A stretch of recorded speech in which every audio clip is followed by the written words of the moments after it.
హెచ్చరిక, దైవజనుని హెచ్చరిక.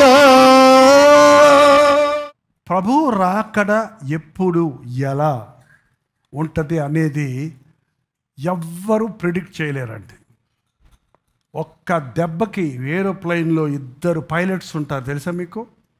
కొన్ని క్రిస్టియన్ కంట్రీస్లో ఉన్న వాళ్ళు కావాలని 2 పైలట్స్లో ఒకడు రక్షించబడ్డ రియల్ బిలీవర్ని పెడతాడు.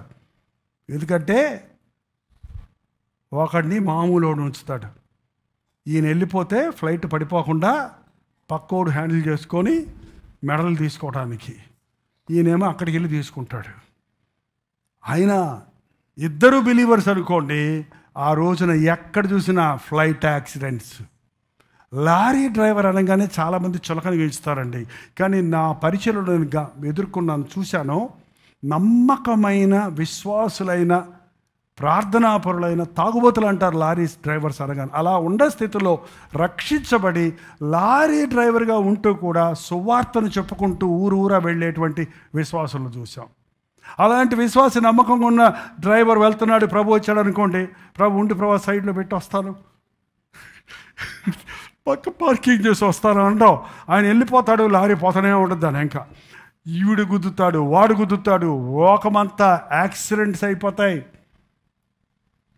ఫ్యాక్టరీలు ఎక్కడి గందరగోళం అయిపోద్ది. అంత గందరగోళం ఎక్కడ చూసినా కలవరం అయిపోద్ది. ఫోన్లన్నీ జామ్ అయిపోతాయి. సంఘాల పరిస్థితి ఎట్టుంటుందో తెలుసా? మందిరంలో ఉన్న వాళ్ళందరూ పరలోకం వెళ్తారనుకుంటున్నారా? నై నై నై నై నై నో. మీరు ఎప్పుడన్నా ఆ వీడియోస్ అవి చూసారో లేదో తెలియదు. పాస్టర్ గారు సంఘం అంతా పాడుతూ ఉంటారు పాటలు. మేఘాలలో నీలి మేఘాలలో నిన్ను చూడాలని నా ఆశ. టప్ వచ్చాడు, వెళ్ళిపోయారు. వాళ్ళ చేతుల్లో ఉన్న బైబిళ్ళు అవన్నీ అక్కడ పడిపోయినాయి. వాటినే చుట్టూన వాళ్ళు ఏంది చూసుకుంటున్నారు. ఏది మా భార్య పక్కన కూర్చుంది, ఏమైంది? ఏంటి నా పక్కన కూర్చున్నాడు, ఇటుపోయాడు. చూడగానే పాస్టర్ గారు కూర్చోండి కంగారు పడకండి అంటాడంట. ఈయనకుంటే కదా మారు మనసు. కొన్ని చర్చిల్లో పాస్టర్ గారులు ఉండిపోయి దిగులు పడకండి నేను ఉన్నాను అంటాడంట. వాడే అంత్యక్రీస్తు. ఉన్న పాటన ఆరాధనలో ఉన్నోళ్ళు సగం మంది వెళ్ళిపోతారు, సగం మంది ఉండిపోతారు. ఏంటండి? అప్పుడు వాక్యం విన్నోళ్ళు అందరూ నెత్తి కొట్టుకొని ఏడుస్తారంట. ఇలాంటి రాకడ సమయం ఉందని తెలిసిన వాళ్ళు నేను సిద్ధపడలేదే, నేను విడిచిపెట్టబడ్డానే అని తెలుసుకున్నప్పుడు వాడి వేదన, వాడి బాధ భయంకరంగా ఉంటుందండి. కానీ ఎంత ఏడ్చినా ఇక ప్రయోజనం లేదు. ప్రపంచవ్యాప్తంగా గందరగోళం జరుగుతుంది. అన్ని దేశాల వాళ్ళకి ఇదే న్యూస్ అయిపోతుంది. ఎవడో ఏదో మిషాయిలు పంపించి మన వాళ్ళందరినీ ఎత్తేసాడు ఆకాశంలోకి, అంగారకుడిలోకి పంపించేసినట్టున్నాడు. మన భారతదేశంలో ఇంతమంది మాయం, అమెరికా దేశంలో ఇంతమంది కనబడటం లేదు, ఆఫ్రికాలో ఇంతమంది లేనే ఏమైపోయారో తెలియలేదు.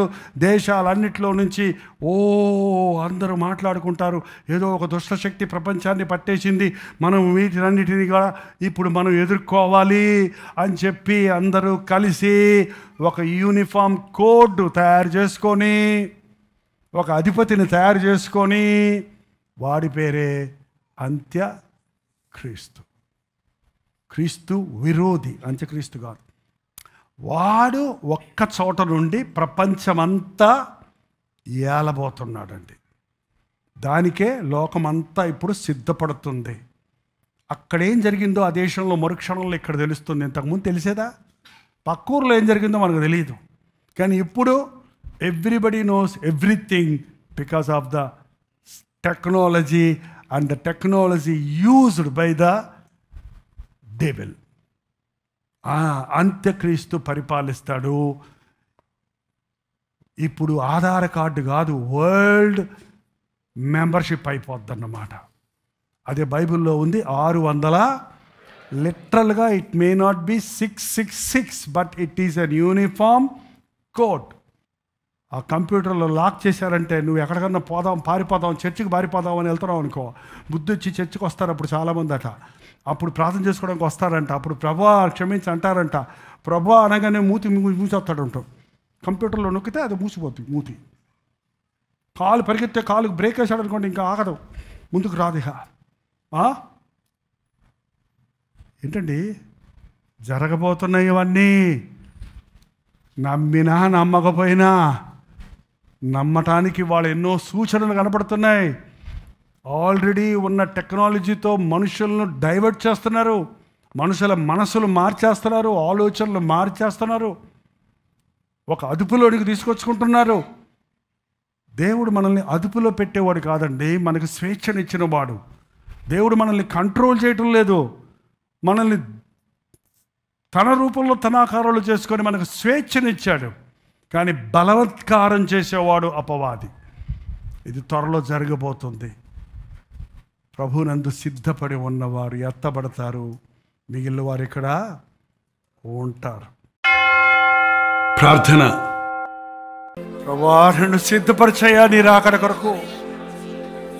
తిండి వలన ఐహిక విచారముల వల్ల మందముగా ఉన్నందున ఆ రోజు అకస్మాత్తుగా నా మీదకు రాకుండానట్లు మెలకువగా ఉండి ప్రార్థించడానికి నేర్పించయ్యా. హృదయ శుద్ధిని కాపాడుకున్నట్టుకు సహాయం చేయయ్యా. మంచి మనస్సాక్షి కలిగి ఉండడానికి సహాయం చేయయ్యా. నా దోషములు ఒప్పుకుంటున్నాను, నన్ను కడిగి శుద్ధీకరించని. దేవుని సన్నిధిలో మనం పశ్చాత్తాపడదాం. రేపు కాదు, ఇప్పుడే ఇప్పుడే ఇప్పుడే మన హృదయాన్ని దేవునితో సరి చేసుకుందాం. ఆత్మలను సంపాదించే వారిగా మమ్మల్ని చేయను ఆయన. మా మట్టుకు మేము సిద్ధపడడానికి సహాయం చేయము, సిద్ధపడి ఉండటానికి సహాయం చేయము. ఏ క్షణమో, ఏ గడియో, ఏ రోజో మాకు తెలియదు. కానీ నీవెప్పుడొచ్చినా, మేమెప్పుడు చచ్చినా పరలోకంలో కళ్ళు తెరిచే భాగ్యం మాకు దయచేయ్యా. నీ రాజ్య వారసులుగా ఉండే శ్లాఖ్యత మాకు దయచేయ్యా. ఇంకా ఎవరి హృదయములు కఠినమై ఉన్నవో, ఎవరి హృదయములో నిర్లక్ష్యత ఉన్నదో, ఏ హృదయములో ఏ దాచబడిన దోషమున్నదో, ఈ రాత్రి మమ్మల్ని శుద్ధీకరించిన ఆయన. శోధనలో ప్రవేశించకుండా వెలుకగా ఉండి ప్రార్థన చేయమన్నాం. మేము ఇక్కడ కూడి వచ్చాము అనేకుల కొరకు ప్రార్థించడానికయ్యా. ముందు మమ్మల్ని పరిశుద్ధపరచిన ఆయన. మా కంఠధ్వని నీ రాజ్యంలో, నీ రాజ్యములో, పరలోకంలో వినబడినటువంటి ప్రార్థన మేము చేయుటకు, ఇతరుల కొరకు విజ్ఞాపన చేయుటకు మమ్మల్ని మొదటగా సిద్ధపరచు. ఇంతవరకు తోడున్న దేవా, మరింతగా నీ సన్నిధిలో విజ్ఞాపన చేయుటకు మమ్మల్ని సిద్ధపరచమని క్రీస్తు నామములో అడుగుచున్నాను తండ్రి, ఆమేన్. మన తండ్రి అయిన దేవుని యొక్క ప్రేమయు, కుమారుడైన క్రీస్తు యొక్క కృపయు, ఆదరణకర్త అయిన పరిశుద్ధాత్మ యొక్క సహవాసమును సోషల్ మీడియా ద్వారా ఈ సందేశాన్ని, ప్రార్థనా సమయాన్ని వెంబడిస్తున్న ప్రతి వారికి ఇప్పుడును సదాకాలమును ఆయన కృప తోడై ఉండును గాక. ఆమేన్, ఆమేన్, ఆమేన్.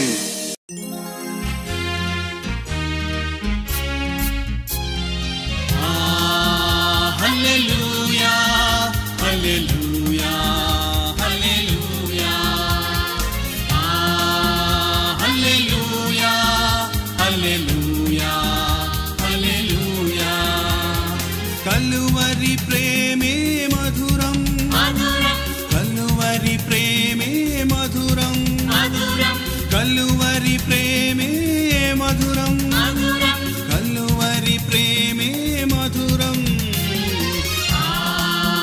హల్లెలూయా, హల్లెలూయా, హల్లెలూయా, హల్లెలూయా, హల్లెలూయా, హల్లెలూయా.